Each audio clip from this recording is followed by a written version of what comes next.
ومن يضلل فلا هادي له أشهد أن لا إله إلا الله وحده لا شريك له وأشهد أن محمدا عبده ورسوله صلى الله عليه وسلم أما بعد فأعوذ بالله السميع العليم من الشيطان الرجيم وَإِذَا مَرِضْتُ فَهُوَ يَشْفِينِ۔ جناب ابراہیم خلیل الرحمن علیہ السلام نے اپنا عقیدہ قوم کے سامنے واضح کیا، جب میں بیمار ہوتا ہوں تو وہ میرا اللہ مجھے شفا بخشتا ہے۔ قرآن حکیم کے اس مقام سے ثابت ہوا شفا، بیماریوں کی شفا دینا یہ میرے اللہ کے اختیار میں ہے، صرف اللہ کے اختیار میں۔ اب رہا مسئلہ، اللہ کے رسول علیہ السلام نے وضاحت فرما دی کہ جتنی بھی بیماریاں اللہ تعالیٰ نے ان سب کا علاج نازل فرمایا ہے سوائے موت کے۔ اگر کوئی آدمی علاج روحانی مادی نہیں کرواتا، اس کی بڑی فضیلت ہے، بغیر حساب و کتاب کے جنت میں جائے گا۔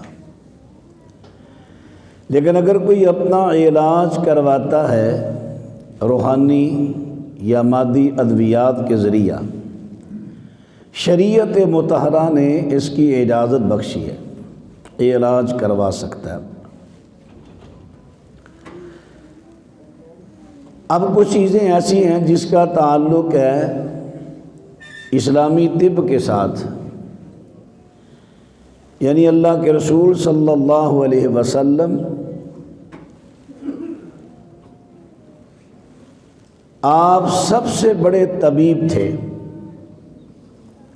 پھر آپ نے جو ادویات بتائیں، جو علاج بتائے، وہ تو اللہ کی وحی سے تھے۔ ان پر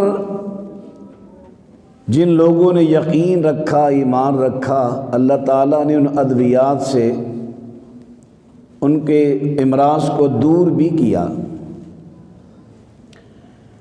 ان میں سے سب سے پہلی چیز ہے زمزم کا پانی۔ نبی کریم صلی اللہ علیہ وسلم نے ارشاد فرمایا، خیر ماء علی وجہ الارض ماء زمزم فیہ طعام من الطعم وشفاء من السقم۔ شیخ البانی رحمہ اللہ نے صحیح الجامع میں اس کو صحیح کہا ہے، امام فاقہی نے اخبار مکہ میں بھی اس کو نقل کیا ہے، اسی طرح مقدسی نے احادیث المختارہ میں سے نقل کیا، امام طبرانی میں بھی المعجم الکبیر میں سے نقل کیا۔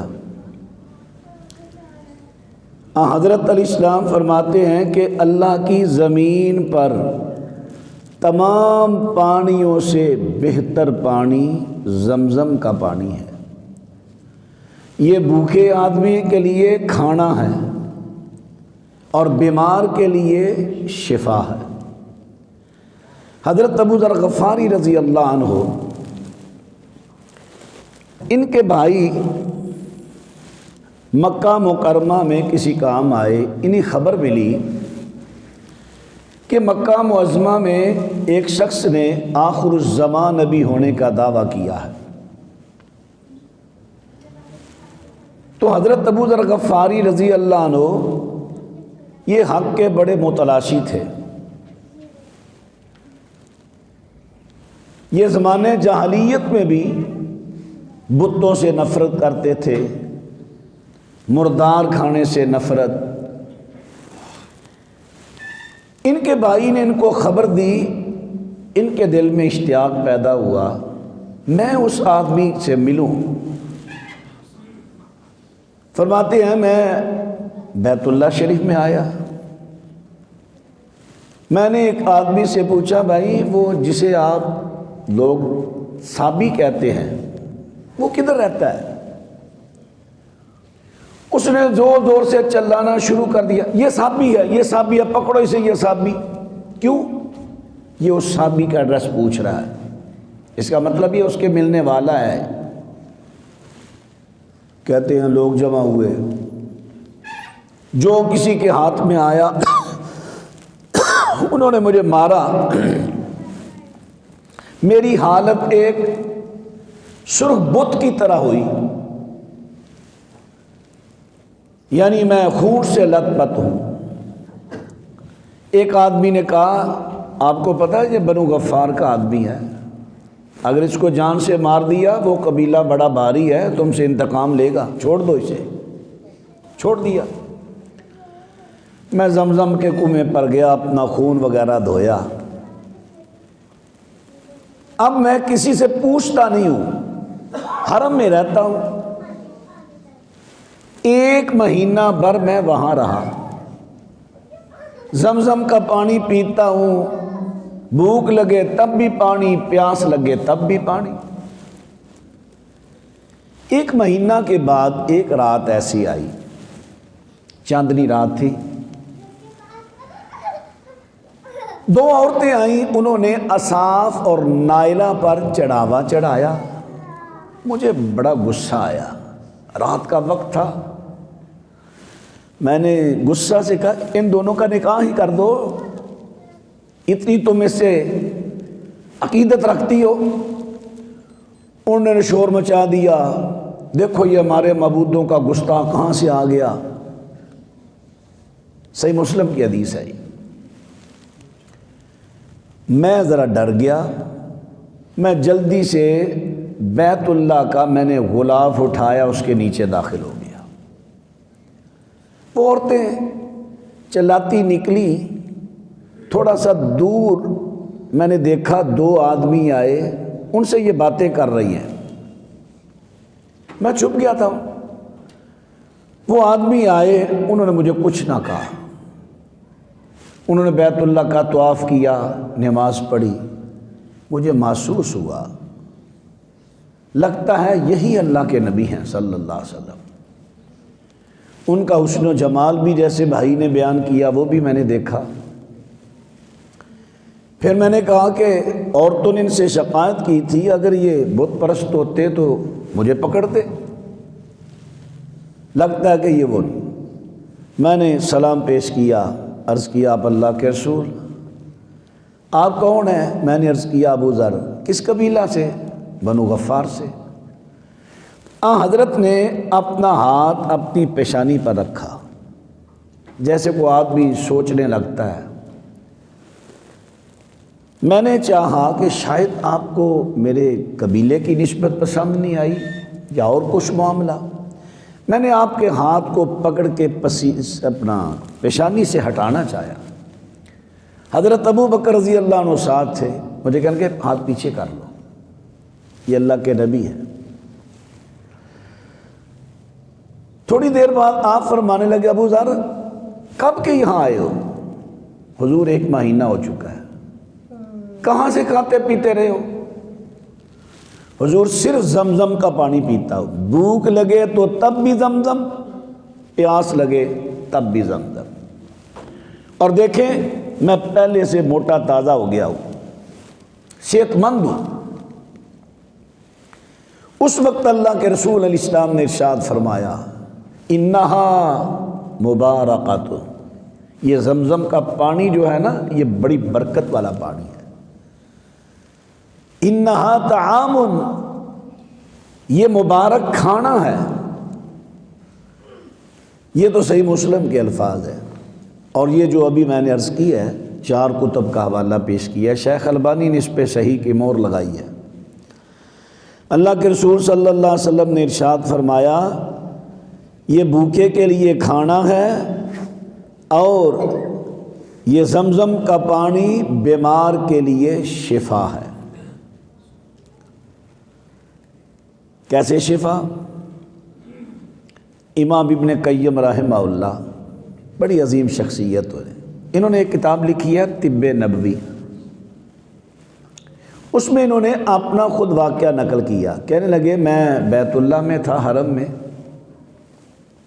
میں بیمار ہو گیا، میں نے لوگوں سے پوچھا بھائی ادھر کوئی طبیب معالج، کہنے لگے موقع پر میسر نہیں، طبیب ہیں وہ کسی جگہ گئے ہوئے ہیں۔ میں نے لوگوں سے ادویات بھی پوچھی لیکن کسی نے مجھے کچھ رہنمائی نہ کی۔ میرے دل میں ایک سوچ آئی، زمزم کا پانی یہ تو شفا ہے، اب میں پانی زمزم کا چلو برتا، سورت فاتحہ یہ بھی شفا ہے، زمزم کا پانی بھی شفا ہے، میں اس پر کئی مرتبہ سورت فاتحہ پڑھتا اور کہتا یا اللہ زمزم بھی شفا، سورت فاتحہ بھی شفا، میں نے 2 شفائیں جمع کی ہیں، اب مجھے شفا دے دیں، میں وہ چلو پی لیتا۔ بارہا میں نے ایسے کیا، اللہ تعالیٰ نے بغیر کسی دوائی کھائے مجھے شفا بخش دی۔ نبی علیہ السلام کی حدیث مبارکہ ہے نا، زمزم کا پانی جس نیت سے کوئی پیے اللہ وہی اس کی نیت پوری کرے گا۔ امام عبداللہ بن مبارک رحمۃ اللہ علیہ تابع و تابعی ہیں، بڑے عظیم محدث ہیں، بڑے عظیم مجاہد ہیں اور بہت بڑے سخی ہیں،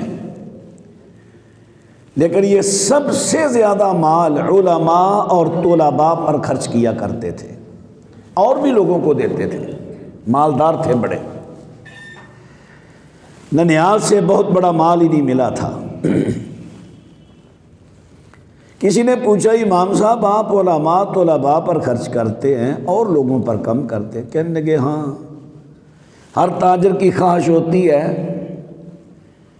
میں وہ مال خریدوں جس میں زیادہ نفع ہو، میں علماء طلباء پر اس لیے خرچ کرتا ہوں یہ میری کمائی کھا کر دین پڑھیں گے، آگے پڑھائیں گے، جتنی دیر تک ان کے شاگرد پڑھتے پڑھاتے رہیں گے مجھے ثواب ملتا رہے گا۔ امام عبداللہ بن مبارک رحمہ اللہ، ان کی کتب بھی ہیں باسند، جیسے کتاب الزہد لابن المبارک اور بھی کتب ہے۔ امام عبداللہ بن مبارک رحمہ اللہ کہنے لگے، ایسے زمزم کا پانی پکڑا، یا اللہ تیرے نبی کریم صلی اللہ علیہ وسلم نے ارشاد فرمایا، حدیث بھی صحیح ہے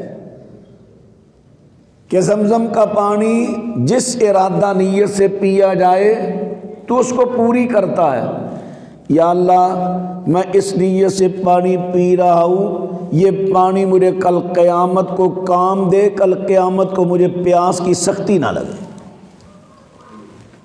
ان لوگوں کی سوچ ہی کمال تھی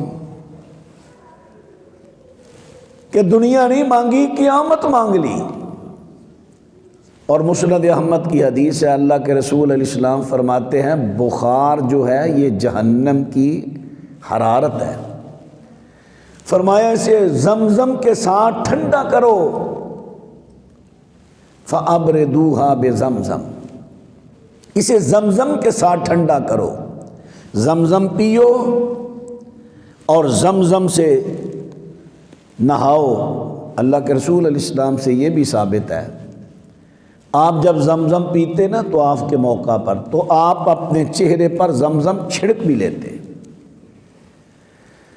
اللہ اکبر۔ سیدہ عائشہ فرماتی ہیں اللہ کے رسول علیہ السلام زمزم کا پانی اپنے ساتھ بھی لاتے مدینہ میں تبرک کے طور پر۔ تو بات عرض کر رہا ہوں، زمزم ہاں اس کا طریقہ اللہ کے رسول علیہ السلام نے یہ بتایا ہے کہ جب اس کو پینا ہے خوب سیر ہو کر پینا ہے، خوب سیر ہو کر۔ ایک حدیث میں تو یہاں تک ہے کہ ہمارا اور منافق کا فرق یہ ہے، مومن جب پانی پیے گا زمزم کا تو خوب سیر ہو کر پیے گا، منافق سیر ہو کر نہیں پیے گا۔ تو آدمی جو کوئی سخت بیمار ہو، اللہ تعالیٰ اسے موقع نصیب فرمائے، اگر وہ زمزم پہ پہنچ جائے تو اس نیت سے پانی پیے گا، ایسی تاریخ میں بہت ساری مثالیں موجود ہیں، بہت ساری۔ شیخ القرآن مولانا محمد حسین شیخو پوری رحمہ اللہ، انہیں ایک بیماری بڑی عجیب سی لگی تھی کہ کان میں ہر وقت شور ہی شور رہتا تھا، شور ہی شور کان میں۔ شیخ محترم اسی وجہ سے بہت کم سوتے تھے، نیند آتی تھی پھر نیند اکھڑ جاتی تھی۔ تو حضرت وہاں پہنچے، زمزم پیا، اللہ تعالیٰ نے شفا بخشی۔ کتنی دیر تک انہیں اللہ نے شفا بخشی۔ پھر ایک وقت آیا تو بیماری جاگ اٹھی۔ تو عرض کر رہا ہوں، اس کی بڑی مثالیں موجود ہیں کہ اللہ تعالیٰ زمزم کے پانی میں اللہ نے بڑی شفا رکھی ہے۔ تو دوسری چیز ہے کھمبی، مشروم۔ یہ ابھی جو برسات، موسم سرما کی برسات، خصوصاً گرما میں بھی ہوتی ہے لیکن سرما کی برسات میں جو صحرا ہوتے ہیں ان میں، اور صحرا کے علاوہ بھی بعض زمینوں میں، برسات کے بعد زمین سے چھتری نما چھوٹے چھوٹے پودے نکلتے ہیں اور بڑے نرم نرم ہوتے ہیں، نرم، ہاتھ لگاؤ تو ہاتھ سے ہی گھل مل جاتے ہیں۔ بعض چھتری نما ہوتے ہیں، بعض بٹن نما ہوتے ہیں، اور بعض تھوڑے سے لمبائی میں بھی ہوتے ہیں، زمین سے نکلتے ہیں۔ اس کو کھمبی بولتے ہیں، اور عربی زبان میں سے القمع اور مشروم بھی سے کہتے ہیں۔ نبی پاک صلی اللہ علیہ وسلم نے فرمایا، القمعۃ من المن الذی انزل اللہ تبارک و تعالی علی بنی اسرائیل وماؤها شفاء للعین۔ فرمایا کھمبی یہ اس من میں سے ہے جو اللہ تعالیٰ نے بنی اسرائیل پر نازل فرمایا تھا۔ من، دو چیزیں نازل فرمائی، من اور سلوہ، قرآن پاک میں ذکر ہے نا۔ سلوہ میٹھی چیز تھی، من یہ تھی۔ اور یہ کھمبی، اس کا بڑی اچھی ڈش بنتی ہے، سالن بہت اچھا بنتا ہے۔ سندھ میں چونکہ صحرائی علاقے کافی ہیں، وہاں پر بڑی بکتی ہے، بہت اچھا اس کا سال۔ کہتے ہیں کہ سچی بات میں نے تو کھایا نہیں، میں تو پڑھا ہے میں نے کتابوں میں، کہتے ہیں کہ گوشت جیسا ذائقہ دیتی ہے یہ کھمبی کا سالن۔ بنی اسرائیل پر اللہ تعالیٰ نے یہ انعام کیا جب موسیٰ علیہ السلام انہیں لے کر نکلے مصر سے۔ اب جانا ہے شام۔ ابھی شام پر دوسرے کفار کا غلبہ ہے، قبضہ ہے ان کا۔ راستہ میں میدان طی ہے، پہاڑوں کے مابین، وہاں پر انہوں نے اللہ کے حکم سے ڈیرے ڈالے۔ اللہ تعالیٰ نے ان پر انعام یہ کیا، کچھ نہ کرو تمہیں بغیر کچھ کیے، کیونکہ یہ کھمبی خود بخود پیدا ہوتی ہے نا زمین سے، یہ پیدا ہونی، اس کو پکاؤ، اسے کھاؤ۔ اور پھر میٹھا بھی اللہ تعالیٰ، بعض تو کہتے ہیں شبنم کی طرح یہ برستا تھا، رات کو صبح یہ اٹھا لیتے تھے اسے۔ اللہ اکبر، یہ اللہ کا انعام تھا۔ اللہ کے رسول علیہ السلام نے فرمایا یہ کھمبی اس من میں سے ہے۔ فرمایا اس کا پانی آنکھوں کے لیے شفا ہے، اس کا پانی آنکھوں کی بیماریوں کے لیے یہ شفا ہے۔ تیسری چیز، چونکہ یہ چیزیں اس لیے عرض کر رہا ہوں، بات پیچھے کئی دروس سے چل رہی ہے بچوں کی تربیت کے حوالہ سے۔ گزشتہ درس میں میں نے وہ نظر بد، اس کے نقصانات اور اس کے علاج اور اس کے دم وغیرہ بھی آپ سے عرض کیے تھے نا، اسی لیے عرض کیے تھے بچوں کی حفاظت کے لیے۔ تو آج یہ چیزیں میں اسی لیے عرض کر رہا ہوں، بچے بیمار ہو جائیں یا بڑے بیمار ہو جائیں، ٹھیک ہے ڈاکٹری علاج کروائیں، آپ اس کا کوئی ممانعت نہیں، لیکن اگر آپ یہ طبی علاج کرائیں گے تو سائیڈ افیکٹ اس میں کم ہوتے ہیں۔ ایلوپیتھی میں آپ جانتے ہیں کہ اس میں سائیڈ افیکٹ بہت زیادہ ہوتے ہیں، تو اس میں سائیڈ افیکٹ بھی نہیں، اس کا تعلق بھی طب اسلامی سے ہے، ثواب بھی ہوگا اور پیسے بھی بڑے معمولی لگیں گے۔ بڑی بڑی مہلک بیماریوں سے اللہ تعالیٰ شفا بخش دے گا۔ تو تیسری چیز نبی رحمت علیہ السلام نے فرمائی جو صحیح بخاری میں ہے، حضرت فرماتے ہیں فی الحبۃ السوداء شفاء من کل داء الا السام۔ آپ فرماتے ہیں یہ جو سیاہ دانہ ہے نا کلونجی، فرمایا اس میں اللہ تعالیٰ نے موت کے علاوہ ہر بیماری کی شفا رکھی ہے۔ یقیناً شفا ہے، چونکہ اللہ کے رسول اللہ کی وحی سے بیان کر رہے ہیں، اس میں شفا ہے۔ ہاں اس کے استعمال کا، چونکہ ہر بندے کا مزاج ایک نہیں، مزاج الگ الگ ہوتا ہے، اور کئی مرتبہ بندے کا اب مزاج اور ہے، کچھ دنوں بعد اور ہو جائے گا، کچھ دنوں بعد اور ہو جائے گا، کیفیت بدلتی ہے۔ تو اطباء لوگ جو ہیں، معالج، اچھے معالج لوگ ہیں، ان سے مشورہ لے لینا چاہیے کہ اس حالت میں، اس بیماری میں میں کلونجی کا استعمال کیسے کروں، اور اس بیماری میں کلونجی کا استعمال کیسے کروں۔ اس کے طریقے کا پتہ چل جائے تو یقیناً اس میں شفا ہے۔ چوتھی چیز، نبی کریم صلی اللہ علیہ وسلم ارشاد فرماتے ہیں ثلاث فیہن شفاء من کل داء الا السام، السنا والسنوت، السنا والسنوت۔ یہ امام نسائی رحمہ اللہ نے اپنی کتاب سنن کبریٰ میں یہ روایت لائے ہیں، سند اس کی حسن ہے۔ نبی کریم علیہ السلام فرماتے ہیں تین چیزیں ایسی ہیں جس میں موت کے علاوہ ہر چیز کی شفا ہے، ہر بیماری کی، موت کے علاوہ ہر بیماری کی شفا۔ ان میں سے دو چیزیں آپ نے بیان فرمائی، معلوم ہوتا ہے کہ تیسری چیز وہ جو پہلے کلونجی ذکر ہوئی ہے شاید وہ ہے۔ دو چیزیں، سنا، کیا کہتے ہیں، سنا مکی، سنا مکی اور سناوت۔ سناوت کے دو معنی کیے ہیں۔ ایک سناوت کا معنی ہے یہ سفید زیرے کی طرح، سفید زیرہ جو ہم استعمال کرتے ہیں، اس کی طرح ایک ہوتا ہے سوئے۔ بعض نے اس کا معنی وہ سوئے کی ہے، لیکن اکثر جو عرب شعراء ہیں انہوں نے اس کا معنی جو کیا ہے سناوت۔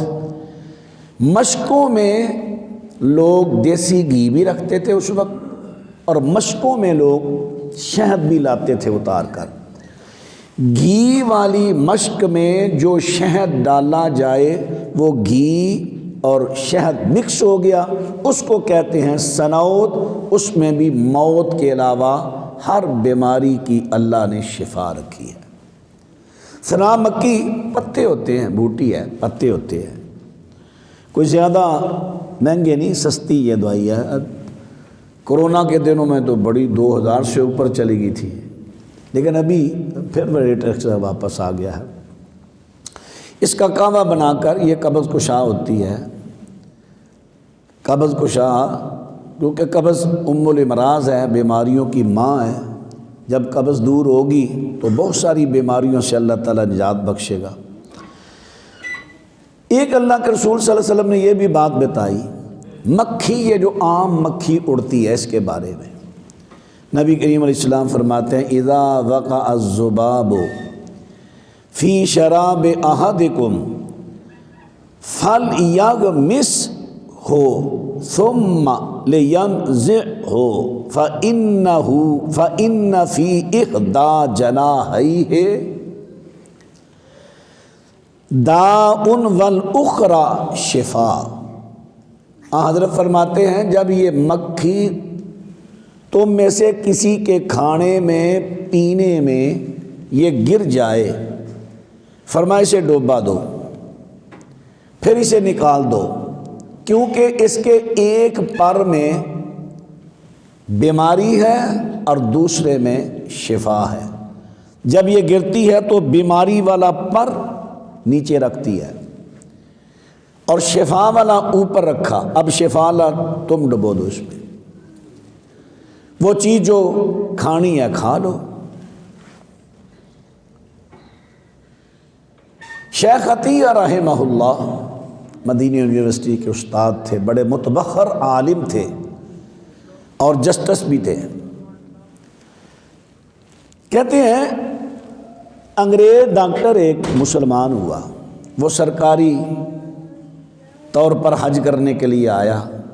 میری ڈیوٹی لگی کہ آپ اہل علم ہیں، پڑھے لکھے ہیں، آپ نے پی ایچ ڈی کی ہے، انگلش سے بھی آپ ماہر ہیں، تو آپ نے اس ڈاکٹر صاحب کو حج کروانا ہے۔ میں نے کہا ٹھیک ہے۔ ہم بیٹھے ہوئے تھے مینا میں، چائے ہم نے منگوائی، چائے پینے لگے، میرے کپ میں مکھی گر گئی، میں نے اسے ڈبو دیا، نکال دیا، چائے پینے لگ گیا۔ ڈاکٹر صاحب کہنے لگے شیخ صاحب یہ آپ نے کیا کیا؟ ایک چائے کا کپ تھا، چھوڑیں آپ اس کو بہا دیں، ابھی میں آرڈر دیتے ایک اور چائے آ جاتی ہے۔ شیخ صاحب فرمانے لگے بات یہ نہیں، میں نے اپنے نبی کریم صلی اللہ علیہ وسلم کی حدیث پاک پر عمل کیا ہے۔ پھر حدیث سنائی، جب بھی میں نے حدیث سنائی ڈاکٹر صاحب زور سے کہنے لگے اللہ اکبر۔ میں نے کہا ڈاکٹر صاحب خیریت تو ہے؟ کہنے لگے جب جنگ عظیم ہوئی نا تو جنگ عظیم میں بڑے زخمی آئے، ہسپتال بھر گئے، حتیٰ کہ ہم نے سکولوں میں کئی اور جگہ پر مریضوں کو رکھا۔ اب ڈاکٹر کم پڑ گئے، زخمی بہت زیادہ، تو جو بااثر لوگ تھے ان کی نگرانی ڈاکٹر حضرات کر رہے تھے، مرہم پٹی کر رہے تھے۔ جو عام لوگ تھے عامی وہیں پڑے ہیں، زخموں میں پیپ پڑ گئی، ریشہ پڑ گیا، مکھیاں بیٹھنے لگیں۔ لیکن ہم حیران ہوئے کچھ دنوں کے بعد، جن کی ہم مرہم پٹی کر رہے ہیں ان کے زخم اسی طرح تازہ ہیں، اور جن کی ہم نے مرہم پٹی نہیں کی، مکھیاں بیٹھی، ریشہ پڑ گیا، پیپ پڑ گئی، ان کے زخم مٹ گئے ہیں۔ ڈاکٹر بڑے پریشان ہوئے، یہ کیا ماجرا ہوا؟ کہتے ہیں ہمیں چونکہ معلوم ہوا مکھیاں بیٹھی ہیں، ہم نے مکھیوں کو پکڑا، ان کا چیک اپ شروع کر دیا، ان کی ٹانگیں، ان کا سر، ان کا پیٹ۔ چلتے چلتے جب ان کے پروں کی باری آئی تو ہماری لیبارٹریوں نے بتایا اس کے ایک پر میں بیماری ہے اور دوسرے میں شفا ہے۔ جب وہ زخموں پر مکھیاں بیٹھی تھیں، کٹھی بیٹھی تھیں، لڑتی لڑتی وہ شفا والا پر لگتا تھا، زخم اپنا مٹ گئے۔ کہتے ہیں جب آج آپ نے حدیث اللہ کے رسول کی بیان کی تو میں نے اللہ کی تکبیر اس لیے بیان کی کہ جو چیزیں آج ہم مشینری دور میں لیبارٹریوں میں چیک کر کے جہاں جس نتیجہ پر پہنچے، کمال جائیں، اللہ کے رسول علیہ السلام نے بغیر کسی لیبارٹری کے اللہ کی وحی سے آج سے 1400 سال پہلے بتا دی۔ میں نے اس لیے یہ اللہ کی کبریائی بیان کی۔ تو عرض کر رہا ہوں مکھی کے پر میں بھی شفا ہے۔ اللہ اکبر۔ اسی طرح اللہ کے رسول علیہ السلام ارشاد فرماتے ہیں گائے کا دودھ، آج ہماری خواہش تو ہوتی ہے بھینس کا دودھ لائیں بھائی، اس میں گھی زیادہ ہوتا ہے، چائے بڑی مزیدار ہوتی ہے۔ حضرت عبداللہ ابن مسعود رضی اللہ عنہ یہ راوی ہیں کہ اللہ کے رسول علیہ السلام نے فرمایا علیکم بالبان البقر، علیکم تم اپنے آپ پر لازم قرار دے دو، کس کو؟ گائے کے دودھ کو۔ کیوں؟ فرمایا فَإِنَّهَا تَرُمُّ مِنْ كُلِّ شَجَرٍ وَهُوَ شِفَاءُ مِنْ كُلِّ دَاءٍ۔ کیوں؟ گائے مختلف درختوں کو چرتی ہے، مختلف بوٹیاں چرتی ہے، جو مختلف بوٹیاں چرنے والی گائے ہیں، فرمایا ان کے دودھ میں ہر بیماری کی اللہ نے شفا رکھ دی ہے۔ یہ سب چیزیں میں اس لیے بیان کر رہا ہوں کہ اللہ تعالیٰ، پہلی تو دعا ہے اللہ ہم سب کو، ہمارے بچوں کو، ہماری بیٹیوں کو، بچوں کو، بڑوں کو اللہ تعالیٰ بیماریوں سے محفوظ فرمائے۔ لیکن یہ زندگی کا حصہ ہے نا، اگر بیماریاں آ جائیں تو ان چیزوں سے جو اللہ کے رسول علیہ السلام نے بتائی ہیں، اگر آپ ان سے علاج کریں تو بڑا فائدہ ہوگا، ثواب بھی ملے گا سنت پر عمل کرنے کا، حدیث پر عمل کرنے کا، اور انشاءاللہ اللہ شفا بھی دے گا۔ یقین رکھ کے، ایمان رکھ کر ان حدیث پر۔ پھر اللہ کے رسول علیہ السلام کی حدیث، حضرت علیہ السلام نے حجامے کے بارے میں بھی فرمایا کہ صحیح بخاری کی روایت ہے، حجامہ میں بھی شفا ہے۔ اور حجامہ اس کا بہتر طریقہ جو سنن نبی داود میں ہے، آپ نے فرمایا من احتجم لسبع عشرۃ و تسع عشرۃ و 21 کان شفاء من کل داء۔ حضرت علیہ السلام فرماتے ہیں جو آدمی چاند کی 17 تاریخ، چاند کی 19 تاریخ، یہ چاند کا نام میں اس لیے لے رہا ہوں کہ اس وقت چاند کے مہینے ہی شمار ہوتے تھے، اس لیے میں چاند کا نام بار بار لے رہا ہوں تاکہ کسی کو یہ جنوری فروری مہینوں کی غلطی نہ لگ جائے۔ تو عرض کر رہا ہوں اللہ کے رسول فرماتے ہیں جو چاند کی 17 تاریخ، چاند کی 19 تاریخ اور چاند کی 21 تاریخ کو سینگی لگواتا ہے، حجامہ لگواتا ہے، یہ حجامہ ان تاریخوں میں لگوانا ہر بیماری سے شفا ہے، ہر بیماری سے، من کل داء، ہر بیماری سے شفا ہے۔ حجامہ آج کل تو متعارف ہو رہا ہے، کچھ عرصہ پہلے تو یہ مفقود ہو چکا تھا، حالانکہ یہ مسنون عمل ہے، اللہ کے رسول خود حجامہ لگواتے تھے۔ آج کل تو وہ پلاسٹک کا کپ ہوتا ہے یا ان کے پاس ایک پمپ ہوتا ہے حجام کے پاس، جو اچھے ہیں نا، ماہر ہیں، ان کو معلوم ہوتا ہے کس بیماری کا کہاں پر کپ لگانا ہے، بیماریوں کے حساب سے لگاتے ہیں۔ کچھ بیماریاں جن کے یہاں سر میں لگتی ہیں، کچھ کے گردن میں، کچھ کمر کے بعض حصے ہوتے ہیں، اس بیماری کا یہاں لگے گا، اس بیماری کا یہاں، اس بیماری کا لگا۔ جو ماہر لوگ ہیں حجامہ کے، پھر وہ پمپ سے پہلے وہ کپ لگا کر نا ہوا کھینچتے ہیں، جس سے وہ جلد جو ہے نا کٹھی ہو جاتی ہے کپ میں۔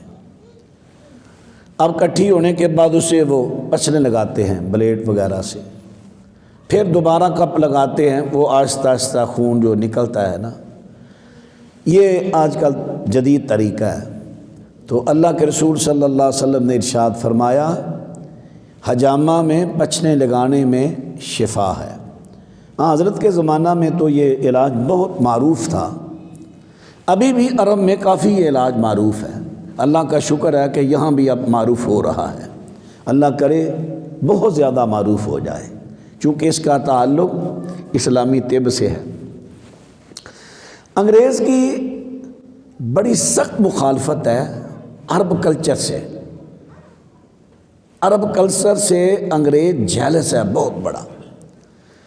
اس نے دیکھیں طب کو ختم ہی کر دیا، یورپ میں کہاں طبیب آپ کو نظر آئیں گے، یورپ میں کوئی طبیب آپ کو نظر نہیں آئے گا۔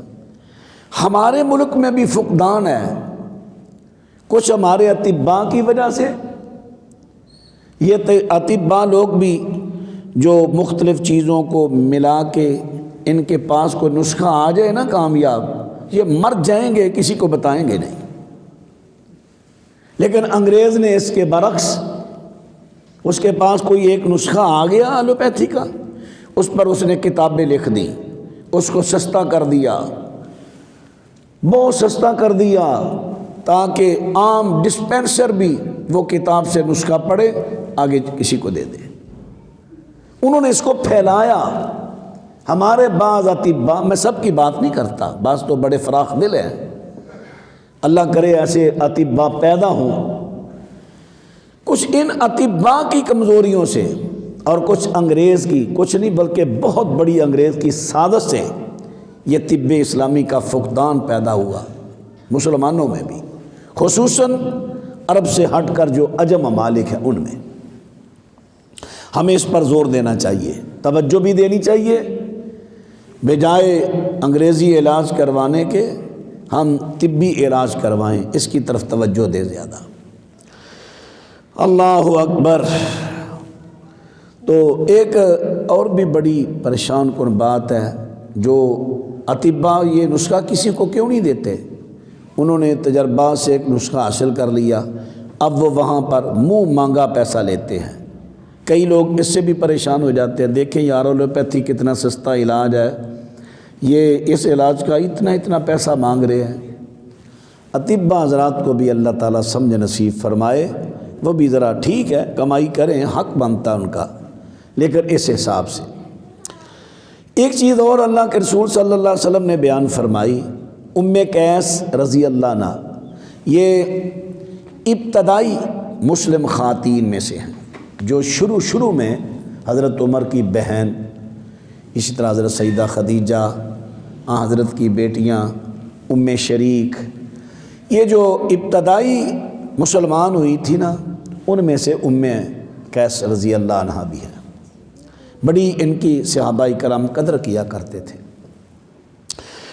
قیس بیان کرتی ہیں، میں اللہ کے رسول علیہ السلام کی خدمت میں اپنے بیٹے کو لے کر حاضر ہوئی۔ میں نے عرض کیا اللہ کے رسول، اس کو عذرا بیماری ہے، عذرا بیماری ہے اسے۔ تو نبی کریم صلی اللہ علیہ وسلم نے ارشاد فرمایا، تم عذرا بیماری پر بچوں کو تکلیف کیوں دیتی ہو؟ عذرا بیماری ٹانسز، گلے میں یہ جو قوا ہوتا ہے نا، بوٹی لٹکی دی ہوتی ہے، اس کے دائیں بائیں گدود نکل آتی ہیں اور اس میں پیپ پڑ جاتی ہے۔ تو آج کل بھی کئی عورتیں، اس سے گلا خراب ہو جاتا ہے، اور یہ ٹانسز کوئی معمولی بیماری نہیں، بڑی خطرناک بیماری ہے۔ بعض بیماریاں ہم ان کو معمولی سمجھتے ہیں۔ دانتوں میں کئی مرتبہ ماسک ہو رہا، مسواک کریں گے خون نکلے گا، ہاتھ لگائیں گے خون نکلے گا، انگل ماریں گے خون نکلے گا دانتوں سے، ہم سمجھتے ہیں معمولی بیماری ہے۔ یہ ماسک ہو رہا بڑی خطرناک بیماری ہے۔ جب آپ کھانا کھاتے ہیں یہ خون اندر جاتا ہے معدے پر، اور معدے میں زہریلے جراثیم پیدا کرتا ہے۔ اسی طرح ٹانسس کی پیپ کھانے اور پانی کے ذریعے جب معدہ میں جاتی ہے، معدہ کو تباہ کر دیتی ہے، تو اس کا علاج کروانا چاہیے۔ گلے پر اثر پڑ جاتا ہے، آواز بیٹھ جاتی ہے اس کی، ٹانسز والے کی۔ تو جو بوڑھی عورتیں ہوتی تھیں، میں نے عرض کیا نا، ابھی بھی بعض علاقوں میں وہ اپنے ہاتھ کی انگل سے ایسے گلے میں انگل جاتی ہیں، ان غدودوں کو دباتی ہیں زور سے، تاکہ وہ پیپ جو ہے نا، جیسے باہر زخم ہو نا، دبا کر پیپ نکالتے ہیں، ریشہ وہ پیپ نکالتی ہیں۔ بعض کو تو ٹھیک ہو جاتے ہیں، لیکن بعض کی پیپ پھر بھر جاتی ہے، لیکن اس سے بچے کو تکلیف بڑی ہوتی ہے۔ آپ خود ہی غور کریں، زخم پر ریشہ پڑا ہو، ذرا ہاتھ لگائیں، کتنی تکلیف ہوتی ہے۔ نبی علیہ السلام نے فرمایا، تم بچوں کو کیوں تکلیف دیتی ہو عذرا بیماری پر؟ تم عود ہندی کو اختیار کرو۔ عود ہندی، عود ایک درخت ہے، تقریباً 70 سے 80 فٹ تک اس کی بلندی ہوتی ہے، 30 سے 40 سال اس کی عمر ہے۔ یہ درخت خوشبودار ہوتا ہے۔ آپ ہمارے یہاں علاقہ میں، ملک میں اگربتی چلتی ہے جس کو لوگ جلاتے ہیں خوشبو کے لیے۔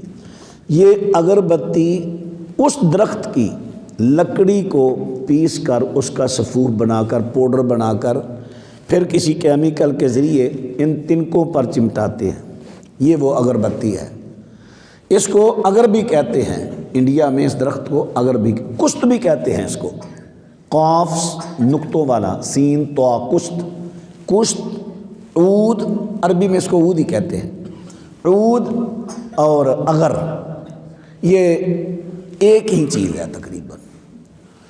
اب یہ عود ہندی، اللہ کے رسول علیہ السلام نے فرمایا عود ہندی کو اختیار کرو، عود ہندی، اس کا تیل، عطر جو اس کا بنتا ہے عود ہندی، بڑا مہنگا اس کا عطر ہے، عرب میں یہ بہت چلتا ہے، ادھر سے انڈیا میں یہ درخت بہت پایا جاتا ہے، بنگال میں بھی اور بھی کچھ علاقوں میں ہے۔ کہتے ہیں کہ پاکستان میں اس کی کوشش ہو رہی ہے، شاید اللہ کرے یہاں بھی یہ درخت پیدا ہوں، لیکن ابھی کوشش ہو رہی ہے۔ تو نبی کریم صلی اللہ علیہ وسلم نے ارشاد فرمایا علیکن بہذا العود الہندی، عود ہندی کو اختیار کرو، فإن فیہ سبعۃ اشفیہ، نبی علیہ السلام ارشاد فرماتے ہیں اس میں 7 بیماریوں کی اللہ نے شفا رکھی ہے، 7 بیماریوں کی، 7۔ اللہ اکبر، اللہ اکبر۔ ان میں سے 2 بیماریاں یہاں اللہ کے رسول نے بیان فرمائی، ایک تو عذرا کیس نے بیان کر دی، اور دوسری ذات الجنب، نمونیا، جسے ہم کہتے ہیں نمونیا، پسلیوں کے نیچے درد، نمونیا، ذات الجنب، جسے پچھلے سال سے نام، پچھلے اور پچھلے سال سے نام کرونا دے دیا گیا، کرونا، نمونیا، ذات الجنب، پسلیوں کے نیچے درد، تکلیف۔ نبی علیہ السلام نے فرمایا 2 بیماریوں کا آپ نے ذکر کرا، ویسے آپ نے فرمایا یہ 7 بیماریوں کے لیے شفا ہے عود ہندی، 7 بیماریوں کے لیے۔ اگر یہ ٹانسز ہیں تو نبی علیہ السلام نے فرمایا اس عود ہندی کو ناک میں ڈالو، یہ آپ نے طریقہ بتایا علاج۔ اب وہ ناک میں کیا ڈالیں گے؟ یاد اس کی 2 چیزیں ہیں، کیونکہ اس کا سفوف ڈالنا تو مشکل ہے، وہ تو چھینکیں آئیں گی بہت زیادہ، برداشت نہیں ہوگا۔ اس کا عود ہندی تیل یا اس کا پانی وہ ڈالو ناک میں، کیونکہ ناک اور گلے کا گہرا تعلق ہے، جب ناک میں ڈالو گے وہ گلے میں ٹانسس پر جائے گا، یہ آپ نے بتایا، صحیح بخاری کی روایت۔ اور دوسرا آپ نے فرمایا جو ذات الجنب ہے، نمونیا، پسلیوں کے نیچے ورم، کرونا، فرمایا اس کو حلق میں ڈالو۔ نبی رحمت علیہ السلام نے یہ طریقہ بتلایا۔ ایک اور چیز نبی کریم صلی اللہ علیہ وسلم نے ارشاد فرمائی، آپ نے فرمایا صدقہ میں شفا ہے۔ کیسے؟ نبی علیہ السلام فرماتے ہیں داوو مرضاکم بصدقہ، تم اپنے بیماروں کا علاج، بیماریوں کا علاج صدقہ سے کرو، صدقہ سے کرو۔ صدقہ،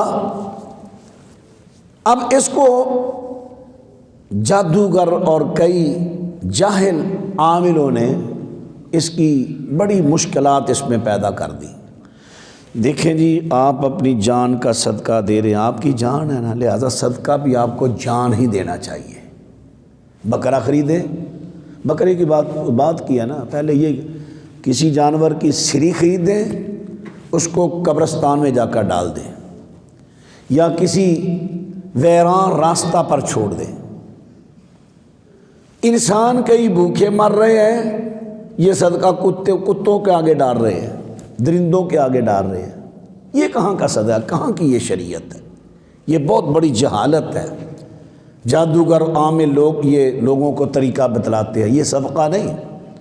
صدقہ تو قرآن پاک پڑھے نا، اللہ تعالیٰ نے بیان کیا ہے نا، فقراء پر خرچ کرو، مساکین پر خرچ کرو، محتاجوں پر خرچ کرو۔ یعنی قرآن پاک نے انسانیت بیان کی ہے کہ ان کو ضرورت ہے۔ رہا مسئلہ جو آزاد جانور ہیں، وما من دابۃ الا علی اللہ رزقها، جو آزاد پنچھی جانور ہیں ان کی آپ پر ذمہ داری نہیں۔ چلے آپ کے فصل سے، آپ کی چیز سے اگر کوئی کھا گیا ٹھیک ہے، وہ آپ کے لیے صدقہ ہے، لیکن انسانیت کو ضرورت ہے، آپ درندوں کے آگے ڈالتے پھریں، یہ اچھی بات ہے۔ دوسری بات ہے، صدقہ کے لیے جان ہی دینا ضروری نہیں۔ جان کا صدقہ بکرا ہے، مرغا ہے وغیرہ، آپ نے بکرا خریدا 25,000 کا، آپ کسی غریب کو دے رہے ہو، وہ بیچارہ پاؤں سے ننگا ہے، اس کو جوتے کی ضرورت ہے، وہ گوشت کو کیا کرے؟ وہ تو دال کھا کے بھی خوش ہو جائے گا۔ اس کو جو ضرورت ہے اس کو پورا کرنے کی کوشش کرے۔ آپ نے بکرا دے دیا، اس نے کہا میں بیچ کر جوتے لے لیتا ہوں، بچوں کے گرم کپڑے لے لیتا ہوں، سردی بڑی ہے۔ آپ نے 25,000 کا خریدا، اس نے جا کر بیچا 10,000 کا، خریدنے والوں نے خریدا۔ اب 15,000 روپیہ کدھر گیا؟ کیا ہی بہتر تھا کہ آپ اسے نقدی دیتے، وہ اپنی ضرورتیں پوری کرتا۔ یا بعض گھر ایسے بھی ہوتے ہیں جہاں پر وہ نقدی پیسوں کو ضائع کرنے والا کوئی نہ کوئی ان میں ایسا فرد ہوتا ہے۔ جب آپ کو ایسا خدشہ محسوس ہو، آپ گھر کے کسی ذمہ دار سے پوچھ لیں تمہیں کس کس چیز کی ضرورت ہے، وہ خرید دیں۔ اللہ اکبر، اللہ اکبر، بہتر ہے ان سے پوچھا جائے، یہ سب سے بہتر ہے۔ تو نقدی میرا خیال یہ بہت اچھی چیز ہے، اس کی ان کی ضرورتیں پوری ہوں گی۔ شام کے ایک ڈاکٹر تھے، عیسیٰ مرزوقی نوجوان تھے، ویب سائٹ پر ان کا واقعہ نا بھی چل رہا ہے۔ بڑے موقع آدمی تھے، طبیب تھے، ڈاکٹر تھے، ملازم تھے اسپتال میں۔ ابھی ان کی منگنی ہوئی تھی، شادی نہیں ہوئی تھی، جوان آدمی تھے۔ ان کو کینسر ہو گیا، چونکہ ملازم تھے اسپتال کے۔ ڈاکٹروں کا بورڈ بیٹھا کہ یار ہمارا ہی ملازم ڈاکٹر بیمار ہو گیا ہے، ابھی ینگ ہے۔ انہوں نے بورڈ نے بڑی اچھے طریقے سے اس کی نگہداشت کی، اس کا علاج شروع کیا۔ جیسے جیسے وہ ٹریٹمنٹ کر رہے ہیں ویسے ویسے بیماری بڑھ رہی ہے۔ بالآخر ایک وقت آیا کہ ڈاکٹر صاحب کو مایوس کر دیا ڈاکٹر بورڈ نے، انہیں کہا اب آپ مہمان ہیں۔ اس کی منگیتر کو کسی نے کہا چھوڑ، منگنی توڑ دے، کسی اور جگہ کر لے، اب نہیں وہ بچے گا۔ کہنے لگی نہیں، وہ بیمار ہے، موخد ہے، میں نے ایسا کام نہیں کرنا، وہ پہلے ہی بیمار ہے، میں منگنی توڑ دوں اس کے دل پر اثر ہوگا، میں نہیں توڑوں گی جب تک اللہ کا کوئی فیصلہ نہ آ جائے۔ ایسے وفادار لوگ بھی ہوتے ہیں دنیا میں۔ ڈاکٹر صاحب علاج کروا رہے ہیں، بس تھوڑا سا پیسہ باقی رہ گیا، بہت پیسہ لگ گیا۔ کینسر اللہ تعالیٰ معاف فرمائے، اللہ معاف فرمائے، اللہ معاف فرمائے، بڑی مہلک اور خطرناک بیماری ہے۔ کہتے ہیں ایک دن میں مایوسی کے عالم میں بیٹھا ہوا ہوں تو مجھے اللہ کے رسول کی حدیث یاد آ گئی، داؤ مرضاکم بصدقہ۔ میں نے کہا اوف، میں نے اس حدیث پر غور ہی نہیں کیا۔ میں نے اپنے کسی عزیز کو بلایا، میں نے کہا بھی میری وہ جو پونجی باقی رہ گئی ہے نا، اتنے پیسے باقی رہ گئے ہیں میرے پاس، اس کو پکڑو، فلاں اللہ میں جاؤ، فلاں آدمی فوت ہو گیا، اس کی بیوہ ہے، اس کے یتیم بچے ہیں، ان کو دے کر آؤ اور ان سے کہنا کہ میرے لیے دعا کریں۔ پیسے دے دیے۔ اب چند دن گزرے، اللہ کے رسول کی حدیث پر عمل، حدیث پر ایمان، حدیث پر یقین۔ کہتے ہیں چند دن گزرے، الحمدللہ صحت کی واپسی شروع ہوئی۔ آج صحت، کل صحت، پرسوں صحت۔ جب کافی افاقہ ہوا تو ڈاکٹرز بورڈ کے پاس گئے، ذرا میرا چیک اپ تو کہنے لگے یار آپ تو پہلے سے بہتر ہیں، کیا دوائی کھائی آپ نے؟ کہنے لگے پہلے میرے چیک اپ کرو۔ ٹیسٹ کروائے تو الحمدللہ سارے کلیئر۔ ڈاکٹر بورڈ حیران ہو گیا،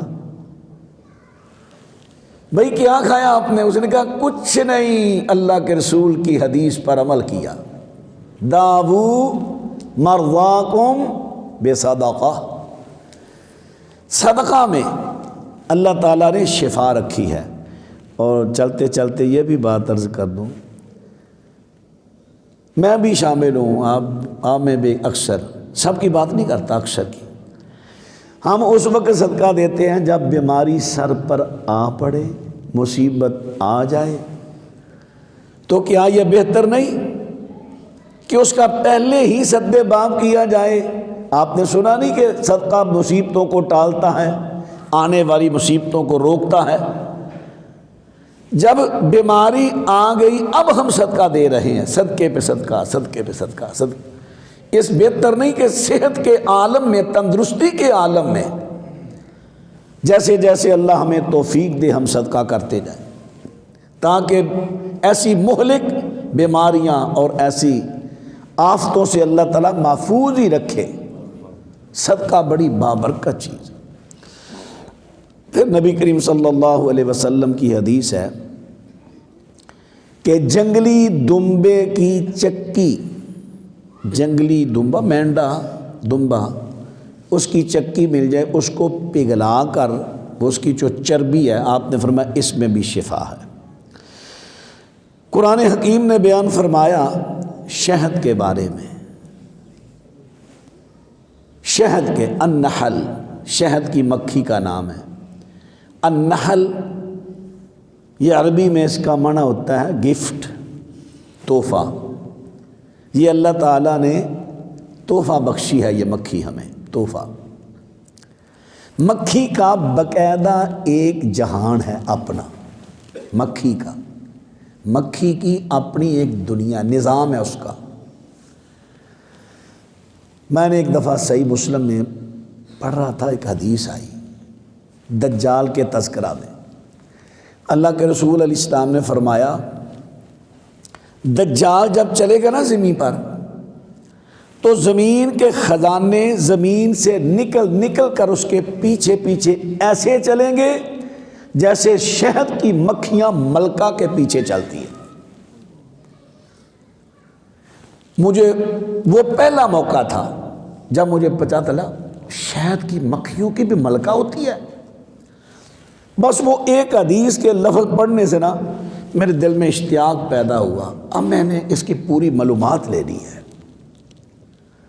میں کچھ پڑھنے بھی لگا اور کئی شہد والے دوستوں سے رابطہ کرنا، ان سے معلومات لینا۔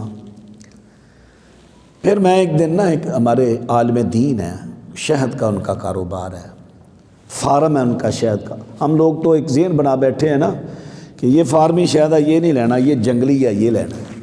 فرق کیا ہے فارمی میں جنگلی میں، کیا فرق ہے؟ قرآن حکیم نے بیان کیا ہے نا فیہ شفاء للناس، کہ یہ لوگوں کے لیے شفا ہے، اور کہاں ہے؟ بطون، ان کے پیٹوں میں نکلتا ہے۔ جو جنگلی مکھی ہوتی ہے وہ بھی پھول پر بیٹھتی ہے، پھول سے رس لیتی ہے، رس میں 20% شہد ہوتا ہے، 80% پانی ہوتا ہے جب وہ رس لیتی ہے پھول سے۔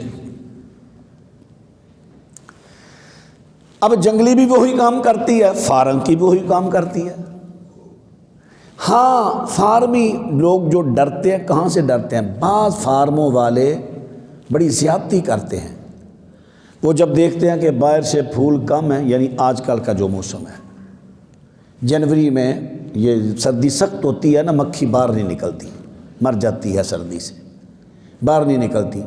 پھر وہ ان کے جو ڈبے ہوتے ہیں اس میں وہ چینی، گڑ وغیرہ یہ گول کر نا لیکوڈ بنا کر یہ وہاں پر تھیلیوں میں رکھ دیتے ہیں، مکھی وہاں سے لیتی ہے، چھتا میں داخل کر دیتی ہے۔ یہ غلط ہے۔ اور کچھ دیتے صاحب ہیں، کچھ لوگ تو شاید سیل کر دیتے ہیں، کچھ لوگ کہتے ہیں نہیں یہ شاید ہم نے سیل نہیں کرنا، یہ صرف ہم نے ان کی خوراک کے لیے، کیونکہ اس کو زندہ رکھنا ہے، مکھی کو زندہ رکھنے کے لیے وہ اس کو خوراک دیتے ہیں۔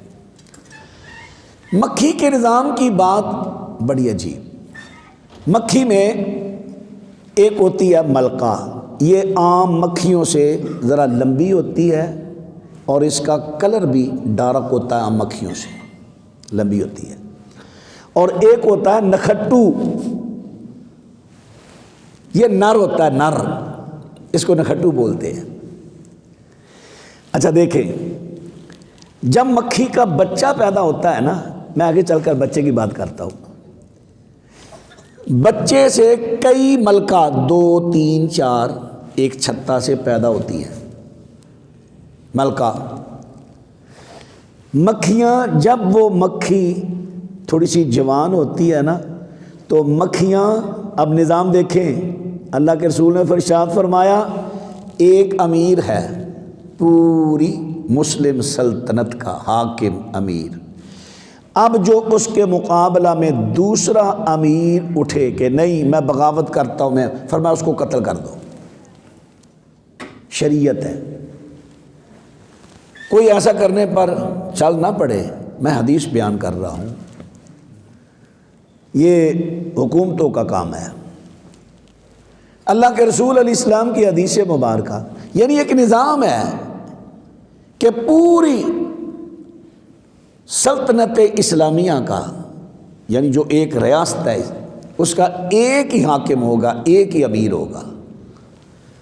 اب مکھیاں چونکہ وہ ملکہ کی انہوں نے تابع داری کرنی ہوتی ہے، جدھر ملکہ جائے گی ادھر انہوں نے جانا، جو کہے گی وہ انہوں نے کرنا ہے۔ اب ملکہ ایک ہی رکھیں گی، باقی کو مکھیاں جمع ہو کر قتل کر دیتی ہیں، صرف ایک ملکہ رکھتی ہیں، ایک۔ اب وہ ملکہ کا ڈیوٹی کیا ہے؟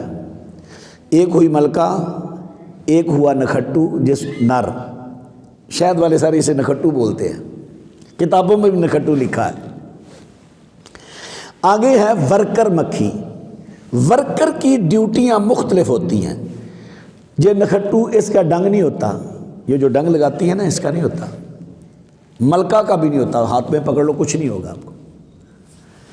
اب جو یہ مکھیاں ہیں ورکر، ان کی ڈیوٹیاں علیحدہ علیحدہ ہیں۔ کیا ڈیوٹیاں ہیں؟